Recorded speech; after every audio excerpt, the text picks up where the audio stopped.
تو آج ہم بات کر رہے ہیں اردو قواعد میں صفت کی، یعنی وہ الفاظ جو اسم کے بارے میں کچھ بتاتے ہیں۔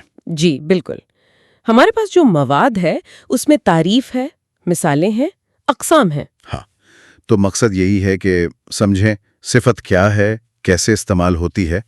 چلیں پھر دیکھتے ہیں اسے۔ بالکل، دیکھیں گے کہ یہ الفاظ کیسے اسم کی خوبی، خامی یا حالت مطلب کیسے بیان کرتے ہیں اور زبان میں معنی کیسے بنتے ہیں۔ اچھا، تو مواد کہتا ہے صفت وہ لفظ ہے جو کسی اسم کی اچھائی، برائی یا حالت کو ظاہر کرے۔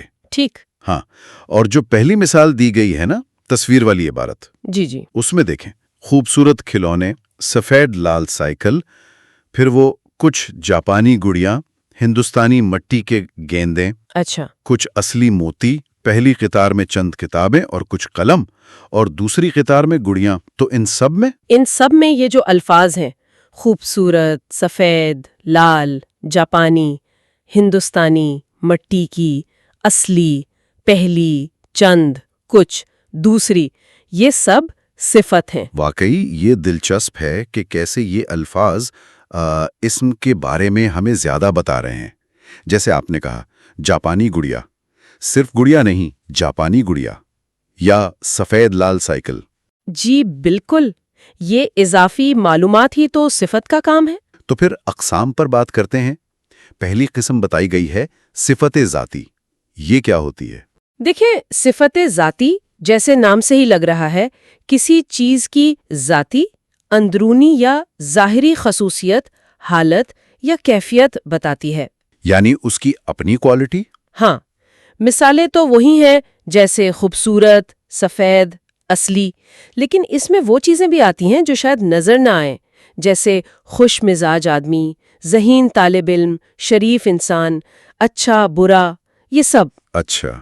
اور وہ بھی جو کسی چیز سے نسبت یا تعلق ظاہر کریں، جیسے ہندوستانی جوتے یا جاپانی گڑیا یا پتھریلی زمین، یہ بھی ذاتی صفت میں آ سکتی ہیں۔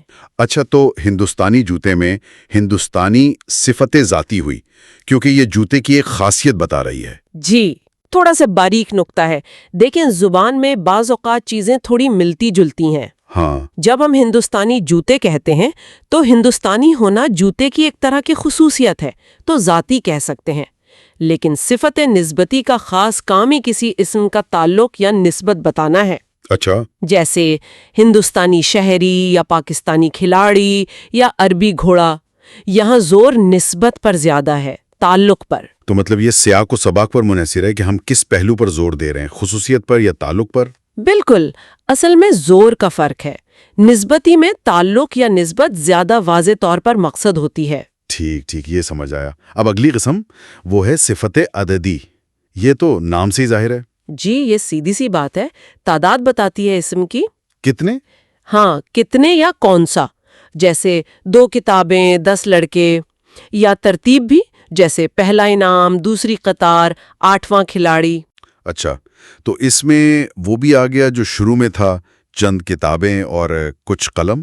جی بالکل، یہ بھی عددی ہے۔ اس میں 2 قسمیں ہو جاتی ہیں نا، ایک معین عدد جیسے 2، پہلا، اور ایک غیر معین جیسے چند، کئی، تمام، کچھ۔ صحیح، ٹھیک ہے۔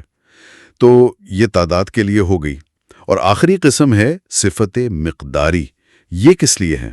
یہ ان چیزوں کے لیے ہے جنہیں گنتے نہیں بلکہ ناپتے یا تولتے ہیں، مقدار بتانے کے لیے۔ اچھا، جیسے آٹا، چینی، کپڑا، اس طرح کی چیزیں۔ بالکل، جیسے 2 کلو شکر، پاؤ بھر چینی، 5 میٹر کپڑا۔ یا غیر معین بھی ہو سکتی ہے، جیسے چٹکی بھر نمک، تھوڑا سا پانی، 1 لیٹر دودھ۔ تو یہ مقدار یا ناپ تول بتاتی ہے۔ ٹھیک۔ جی، یہ واضح کرتی ہے کہ چیز کتنی ہے۔ تو خلاصہ کریں، اگر ہم نے صفت کی تعریف دیکھی اور پھر 4 اہم قسمیں: ذاتی جو خوبی یا حالت بتائے، جی، نسبتی جو تعلق یا نسبت دکھائے، ہاں عددی جو تعداد یا ترتیب بتائے، بالکل، اور مقداری جو مقدار یا ناپتول واضح کرے۔ خاص کردار ہے زبان کو زیادہ تفصیلی اور رنگین بنانے میں۔ بالکل۔ اور آخر میں ایک بات سوچنے والی، کبھی اس پہ غور کیا ہے کہ کچھ صفتیں دوسری صفتوں سے زیادہ وزن رکھتی ہیں۔ مطلب کیسے؟ مطلب جیسے کسی چیز کو خوبصورت کہنے کا جو اثر ہے وہ شاید نیا کہنے سے زیادہ گہرا ہو۔ کیا صفت کا انتخاب صرف ایک حقیقت بتانا ہے یا یہ ہمارے احساسات، ہمارے تاثرات کو بھی بدلتا ہے؟ یہ تو دلچسپ سوال ہے۔